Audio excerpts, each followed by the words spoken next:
Dear Ukrainians, restoration work is currently underway in our cities and our communities. In Kyiv, in the region, in the Dnipro region, in the Lviv region, in the Kirovorad, Cherkasy, Odessa regions. In fact, repair crews are constantly working in Sumy, Chernihiv, and Kharkiv regions. Maximum effort is being made to restore vital services. The Russians are taking advantage of the weather and the cold, trying to hit as many of our energy facilities as possible. You can see how they respect America and all diplomacy. Last night there were more than 200 Russian drones and also a significant amount of ballistic missiles, and mainly against Kyiv. 4 people were killed. My condolences to the families. Almost 3 dozen wounded. Before that, there were strikes on Dnipro, Kryvyi Rih, Zaporizhzhia, before that, Odessa. The main Russian tactic is to try to completely shut down cities. It's important that every city administration understands this goal, the enemy's goal, and prepares for full-scale resistance and real work in the interests of residents.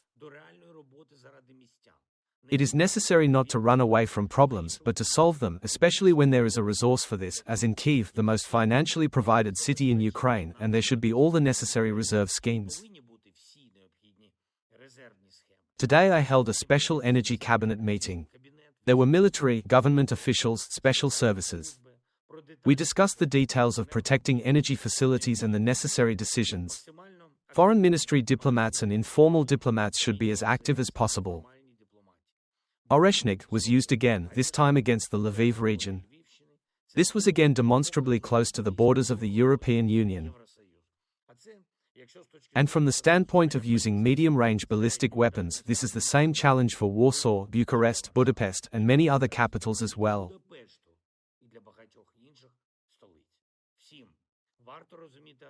Everyone should understand clearly and take it just as seriously. If the Russians don't even try to come up with a plausible reason for using such weapons, personal connections or any rhetoric won't protect you.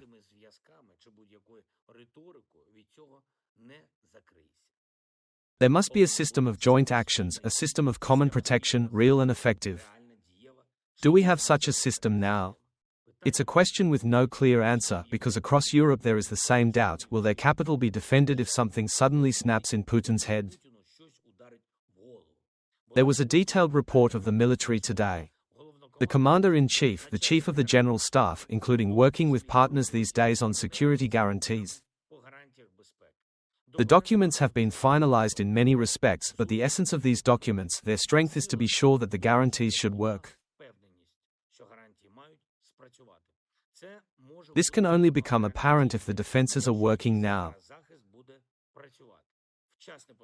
Timely supply of air defense. Timely supply of equipment for our resilience, for our energy. Timely provision of finances for Ukraine, for our defense and our resilience. There are many details, and each of them must be worked out now so that tomorrow there is confidence. I want to thank all our people who are involved in eliminating the consequences of the strikes. This is really heroic work. In hours, people do things that in other countries sometimes take days and weeks. It is important that there is help everywhere, there are repairs everywhere, every effort to return electricity and heating to people. I instructed government officials to inform what will be done and in what time frame. Thank you to everyone who helps, who supports our people. I thank all the leaders who have not been silent now and who are with us, with Ukraine.